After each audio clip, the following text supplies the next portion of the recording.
नमस्कार। घर में मृतक की फोटो रखना सही या गलत, इसी विषय में जानकारी देने वाली हूँ।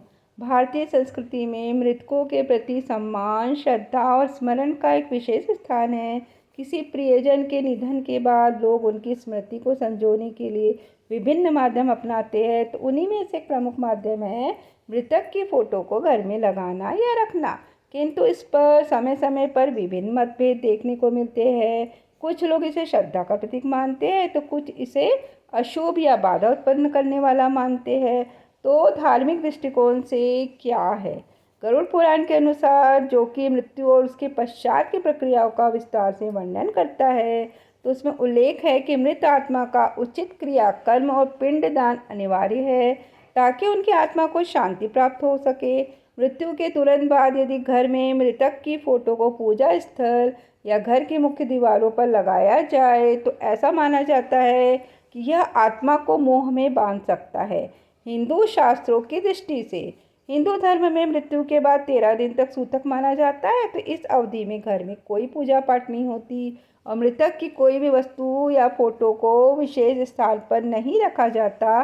कई पंडित और आचार्य के अनुसार तर्पण, श्राद्ध और पिंडदान के बाद ही मृत आत्मा की स्मृति में कोई स्थायी चित्र लगाया जा सकता है, लेकिन उसे पूजा घर या ईश्वर के समकक्ष स्थान पर नहीं रखना चाहिए। तो वास्तुशास्त्र के अनुसार घर में पूर्वजों की या मृतकों की तस्वीरें दक्षिण दिशा की दीवार पर लगाई जानी चाहिए, जिससे उनकी स्मृति बनी रहे, परंतु वे ऊर्जा के प्रवाह में विघ्न न डाले। इन्हें पूजा घर में लगाने से बचने की सलाह दी जाती है, क्योंकि पूजा घर ईश्वर की ऊर्जा का केंद्र होता है, जबकि मृतक की ऊर्जा स्थूल होती है। तो मनोवैज्ञानिक दृष्टिकोण से क्या बात है? किसी अपने के जाने के बाद उनकी फोटो देखना एक प्रकार की भावनात्मक संबल देता है। यह व्यक्ति को मानसिक रूप से स्थिर बनाए रख सकता है, विशेष रूप से वृद्धजन या वे जिनका सहारा चला गया हो, तो उन्हें ऐसी तस्वीरें मानसिक शक्ति प्रदान करती है। बहुत बार व्यक्ति मृतक की तस्वीरों में इतना खो जाता है कि वो वर्तमान से कट जाता है। लगातार मृत परिजन की याद में जीना अवसाद, डिप्रेशन या मानसिक असंतुलन का कारण बन सकता है। इसीलिए मनोवैज्ञानिक संतुलन बनाए रखना अत्यंत आवश्यक है। अधिक लगाव और मोह का खतरा बना रह सकता है, इसलिए इस चीज़ों से हमें बचना चाहिए।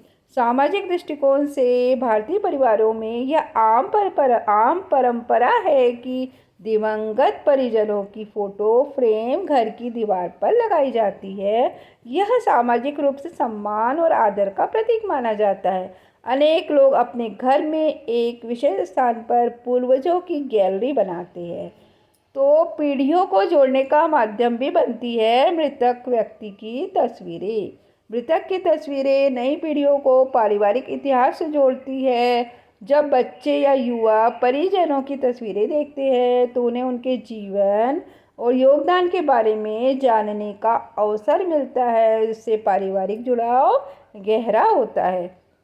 वैज्ञानिक और ऊर्जा दृष्टिकोण विज्ञान इस बात को नहीं मानता कि मृतक की तस्वीरों से कोई आत्मिक बाधा उत्पन्न होती है, लेकिन ऊर्जा विज्ञान के अनुसार किसी भी वस्तु या चित्र के साथ भावनाएं जुड़ी होती है। यदि मृतक की तस्वीरें देखकर बार बार दुख, पीड़ा या शोक की भावना आती है, तो यह मानसिक और भावनात्मक ऊर्जा को प्रभावित कर सकती है। तो सकारात्मक दृष्टिकोण से मृतक की मुस्कुराती हुई तस्वीरें श्रद्धा के भाव से लगी हो, तो वह प्रेरणा भी दे सकती है। फोटो कहाँ और कैसे रखें? फोटो की सही दिशा वास्तु के अनुसार मृतकों की तस्वीरें दक्षिण दिशा में लगानी चाहिए। बेडरूम, रसोई या पूजा घर में लगाने से बचना चाहिए। तस्वीरें कैसी हो? मुस्कुराते हुए चेहरे की तस्वीरें होनी चाहिए। शोकग्रस्त, दुखी, उदास, अंत्येष्टि की तस्वीरें कभी भी घर में नहीं रखनी चाहिए। कहने का अर्थ है, मुस्कुराती हुई प्रफुल्लित चेहरे की तस्वीरें होनी चाहिए। नियमित सफाई रखनी चाहिए। मृतकों की तस्वीरों को धूल मिट्टी से बचाकर रखना चाहिए। उनकी स्मृति में दीपक जलाना, पुष्प चढ़ाना श्रद्धा का प्रतीक है, लेकिन उसे पूजा का स्वरूप ना दे।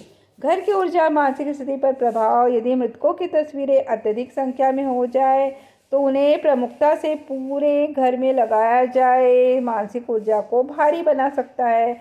ऐसा घर जहाँ रोज शोक का वातावरण हो तो वहाँ सकारात्मक ऊर्जा का प्रवाह बाधित हो सकता है, इसलिए ऐसा नहीं करना चाहिए।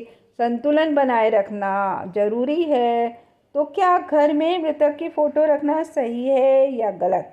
तो इस प्रश्न का उत्तर न तो पूर्णतः हाँ है और न ही ना।